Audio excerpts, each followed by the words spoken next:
2016 সালের যে প্যানেলটা হাইকোর্ট অলরেডি বাতিল করে দিয়েছিল, সেটা সুপ্রিম কোর্ট 2016 সালের এসএসসির পুরো প্যানেলটাকে বাতিল করে দেওয়া হলো। আর এই বাতিল করার জন্য এর কারণ তো বিভিন্ন রকমের আছে, কিন্তু কারণ আমরা সবাই জানি, কিন্তু কেউ এর বিরুদ্ধে কোনোদিন প্রতিবাদও করিনি এবং এটা নিয়ে বিশেষ মতামত ব্যক্ত করিনি। কিন্তু আমরা সবাই জানতাম, এবং এই জানার জন্য যে প্রভাবটা পড়লো, যে ইম্প্যাক্টটা আসলো, সেটা যোগ্য আর অযোগ্য এই দুটোর ওপরে ইম্প্যাক্ট পড়লো। তাহলে এর মধ্যেও কিছু ব্যক্তি যাদেরকে অযোগ্য হিসেবেই চিহ্নিত করা হয়েছে, কিন্তু কিছু যোগ্য ব্যক্তিও ছিল।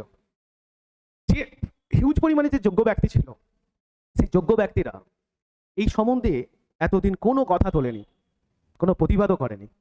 কিন্তু একটা সময় এসে এরাও বুঝতে পারলো যে এদের মতোই, অযোগ্য ব্যক্তির মতোই এই যোগ্য ব্যক্তিদেরও একই শাস্তি পেতে হলো। তো এটা স্যার আমরা আগে থেকেই জানতাম, কিন্তু জানাটা আগে আরো উচিত ছিল। এবং সেটার ইম্প্যাক্টটা কোথায় পড়ছে স্যার? এই ইম্প্যাক্টটা গোটা সমাজ ব্যবস্থার উপর পড়ছে।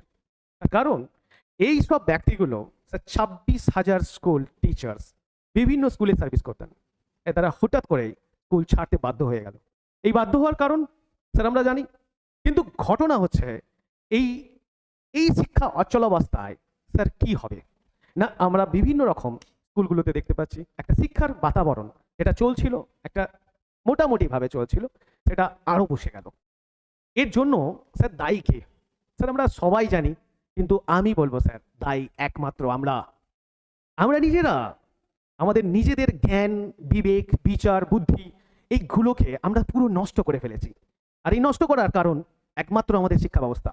ঠিকঠাক এডুকেশন, আমাদের যে শিক্ষাটা দেওয়া, সেই শিক্ষা আমরা এখন নিচ্ছি না স্যার। আর সেই শিক্ষা আমাদের মধ্যেও নেই। সেই শিক্ষাটাকে ফিরিয়ে আনার চেষ্টাও আমরা করছি না। আমরা শুধু নিজের আখের গোছানোর জন্যই ব্যস্ত ছিলাম, আর তার রেজাল্ট আজকে আপনাদেরকে ভুগতেই হচ্ছে, অবশ্যই দেখছেন। তো এর যোগ্য আর অযোগ্য এই ব্যক্তিদের নিয়ে আজকে আমি কথা বলবো না, কথা বলবো এর পরবর্তী পদক্ষেপটা কি হওয়া উচিত। অবশ্যই আমরা জানি সবাই কে যোগ্য আর কে অযোগ্য, কিন্তু সুপ্রিম কোর্ট একটা রায় দিয়েছে যে 3 মাসের মধ্যে আপনাদের একটা সার্ভিসে বসার সুযোগ দেবেন। এই 3 মাসের মধ্যে সার্ভিসের বসার সুযোগ দিলে আপনারা 3 মাসের মধ্যে সার্ভিসের পুরো প্রিপারেশন কমপ্লিট করে 3 মাসের সার্ভিস পেয়ে যাবেন। যদি পেতে পারেন তাহলে ইমিডিয়েট আপনাকে তার উপরে কাজ করতে হবে। আপনারা অ্যাকচুয়ালি প্রত্যেকটা স্কুলে ওই সাবজেক্টেরই টিচার ছিলেন, তো আপনাদের ইমিডিয়েট সেটা করাই উচিত। এখন তো আর কিছু করার নেই, কারণ এখন যেটা করার সেটাই 3 মাসই আপনাদের প্রিপারেশন নিতে হবে।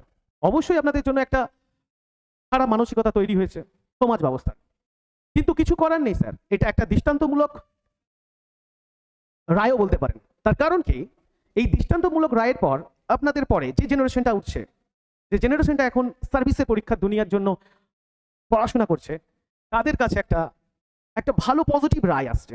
তার কারণ কি, তারা বুঝে যাচ্ছে যে এরপর থেকে স্যার উইদাউট পড়াশোনা করে, ভালো শিক্ষার মধ্য থেকে পড়াশোনা না করে সার্ভিস পাওয়া যাবে না। এবং তাদের এই যে পজিটিভ চিন্তা ভাবনাটা ঢুকলো, সেটা পরবর্তী সময়ে আমাদের শিক্ষা ব্যবস্থাটাকে আরো মজবুত করতে সাহায্য করবে। তো আমাদের করণীয় কি আছে? যারা 2016 সালের অযোগ্য ব্যক্তি, তাদেরকে তো স্যার 12% ইন্টারেস্ট সহ পয়সা ফেরত দিতে হবে। তাদের ব্যাপারটা আমি ছেড়েই দিলাম, কিন্তু যারা যোগ্য তাদের কাছে এখন বড় চ্যালেঞ্জটা কি, এই 3 মাসে নিজের সিলেবাস কমপ্লিট করে আবার রি এক্সাম করতে বসতে হবে। এই এক্সামে আমি স্যার জানি না কে পাস করবে, কে ফেল করবে, কে সার্ভিসটা আবার রিকোয়ার করবে, কে সার্ভিসটা আর পাবে না। কিন্তু আমাদের এখন কিছু করার নেই স্যার, আশা একটাই, এই 3 মাসে খুব পজিটিভলি ভাবে আপনাদেরকে থাকতে হবে এবং পজিটিভলি ভাবে খাটতে হবে। এর পরবর্তী সময় কি হবে সেটা আপনাদের ওয়ার্কের উপর ডিপেন্ড করবে অবশ্যই, কিন্তু আপনাদের মানসিকতাটাকে আরো মজবুত করে রাখতে হবে। এই সোসাইটির সঙ্গে, যে সোসাইটি যেভাবে কাজ করছে, এই সোসাইটির ওপরে কিছু কাজ আপনাদের করা উচিত ছিল। আপনারা বুঝতে পারছেন এখন অ্যাজ এ টিচার আপনারাই সমাজের মেরুদণ্ড, কিন্তু এই মেরুদণ্ড যদি সঠিকভাবে কাজে ইউজ হতো, তাহলে আজকে সোসাইটি খুব সুন্দরভাবে তৈরি হতো। আমরা আবার চাই স্যার আপনারা সোজা হয়ে দাঁড়ান এবং মেরুদণ্ড সোজা করুন, যাতে এই ব্যবস্থাটা এই শিক্ষার প্রতি অচলাবস্থাটা, এই শিক্ষার অচলাবস্থাটা যেন আবার কেটে যায় স্যার, আবার ঠিক জায়গায় আমরা ফিরে আসি। আর ওয়েস্ট বেঙ্গলের প্রত্যেকটা বাড়িতে স্যার এডুকেশনটাকে পৌঁছে দিতে হবে, এবং আপনারাই পারবেন। আপনাদের আবার এগিয়ে আসতে হবে, আবার সাহস এবং মনের জোর করে এগিয়ে আসুন এবং আবার নতুন এক্সাম দিন sir. You can do it. আপনি পাবেন বা আপনাকে পারতেই হবে, you have to do it. But নতুনদের জন্য কি বলার স্যার, যারা নতুন, যারা গভর্নমেন্ট সার্ভিসের দুনিয়ায় আবার আসছে, আসতেই হবে। সরকার যতদিন থাকবে স্যার, সরকারি চাকরিও ততদিন থাকবে। তো সেই অনুযায়ী যারা নতুন এই জগতে আসার জন্য পরিকল্পনা করছিল, আমরা 2-4 বছর ধরে, 5 বছর, 10 বছর ধরে দেখছি তাদের মানসিকতা চেঞ্জ আসছে, যে সার্ভিস স্যার করতে চায় না, কারণ সার্ভিস আমাদের জন্য নয়, সার্ভিস আমরা পারবো না, কারণ এখানে ঘুষ দিয়ে সার্ভিস পাওয়া যায়। তো যদি ঘুষ দিয়ে সার্ভিস পেতে যায়, তাদের মধ্যে একটা নেগেটিভ ইম্প্যাক্ট পড়ছিল। আস্তে আস্তে এই ইম্প্যাক্টটাও এই রায়দানের সঙ্গে সঙ্গে চেঞ্জ হবে, এবং তারা পজিটিভ চিন্তা ভাবনায় আবার সবাই জানবে যে স্যার পড়াশোনা করেই গভর্নমেন্ট সার্ভিস পাওয়া যায়, উইদাউট পড়াশোনায় গভর্নমেন্ট সার্ভিস কেন, তার কিচ্ছু পাওয়া যায় না। তো স্যার আমরা আবার আসি, পড়াশোনা করি এবং খুব ভালোভাবে পড়াশোনা করি, আমাদের নিজেদের জ্ঞানটাকে বৃদ্ধি করি এবং নিজের কাজটাকে ঠিকঠাক করি। তাহলেই আমরা নিজেরা যদি এডুকেশনের সঙ্গে চেঞ্জ হতে পারি, তাহলে আমাদের সমাজটাও চেঞ্জ হতে বেশি দিন টাইম লাগবে না স্যার। এটুকু আশা যে আমরা আবার সবাই ঠিক হয়ে যাব।